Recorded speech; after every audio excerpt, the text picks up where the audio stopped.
Élection. Il faudrait que nous ayons un système électoral juste, s'exclama Archiprime, l'élève d'Archipie. C'est-à-dire qui reflète au mieux les choix des électeurs. Hélas, gémit le professeur Archipie, cela est impossible. Le résultat du vote dépend du système utilisé. Voyons cela pour une élection pour la présidence de l'Union européenne où nous avons 5 candidats. Par exemple, François, Esperanza, Marcello, Ute et John. Et admettons que leurs électeurs se répartissent selon 6 possibilités. Ainsi, 7,2 millions d'électeurs placent en premier choix François, en second Marcello, en troisième John, en quatrième Esperanza, et enfin en cinquième choix Ute.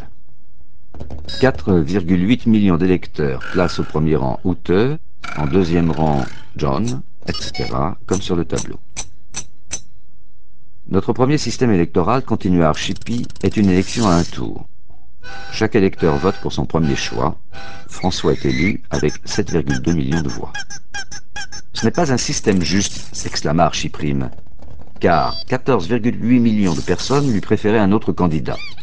François est élu par moins d'un tiers des votants. Alors, examinons le système électoral français actuel, continua Archipie, où François et Ute sont les 2 candidats qui ont eu le plus de voix au premier tour. Alors, les électeurs des 4 autres groupes votent au second tour selon leur ordre de choix. Comme les électeurs des 4 derniers groupes préfèrent Ute à François, la candidate allemande est élue avec l'écrasante majorité de 14,8 millions d'électeurs contre 7,2 pour le candidat français. Quel que soit le système électoral, avança Archiprime, le résultat sera toujours un de ces 2 candidats, Ute ou François. Ce n'est pas si injuste. Que nenni, lui répondit le professeur Archipie. Prenons un système à plusieurs tours, où à chaque tour on élimine le candidat qui a le moins de voix. Ce système correspond au dicton selon lequel les électeurs éliminent plus qu'ils ne choisissent. Au premier tour, John, qui n'obtient que 2,4 millions de voix, est éliminé. Au second tour, 1,6 million des voix de John se reportent sur Ute, leur second choix, et 0,8 million sur Esperanza. Aussi, Marcello est éliminé au second tour. Les votes se reportent au tour suivant sur Esperanza, ce qui entraîne l'élimination de Ute. Comme les électeurs de Ute préfèrent Esperanza à François, c'est la candidate espagnole qui est élue, avec 14,8 millions de voix. Et si nous utilisions le système du mathématicien Borda, demanda Archiprime, où chaque électeur attribue 5 points au premier choix, 4 au deuxième choix, 3 au troisième, etc. Avec ce système à un tour, qui serait élu?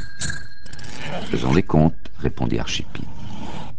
Le vainqueur est le candidat italien, qui obtient, en suivant les colonnes de gauche à droite, 76,4 millions de points.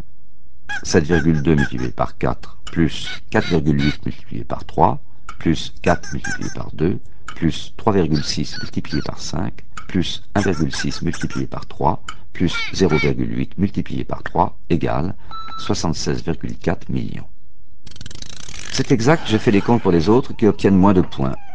J'hallucine, s'écria Archiprime. Toto pour les autres, 75,6 millions pour John, 64,8 millions pour Esperanza, 62,4 millions pour Ute, 50,8 millions pour François. Le seul candidat qui n'est pas gagné avec un des 4 systèmes électoraux que nous venons d'examiner est John, le candidat anglais. Nous allons le faire gagner avec un dernier système, le système de Condorcet. Dans celui-ci, nous opposons chaque candidat à tous les autres et nous comptons celui qui a le plus de victoires. John gagne contre Ute. Il obtient 7,2 plus 3,6 plus 1,6 plus 0,8, soit 13,2 millions de voix. Alors que Ute n'obtient que 4,8 plus 4, soit 8,8 millions de voix. Et il gagne également contre tous ses autres opposants. Tu pourras le vérifier, Archiprime. Avec ces 5 systèmes électoraux qui semblent également justes, nous avons 5 résultats différents, continua Archipie. Ceux qui choisissent le système électoral déterminent le regagnant.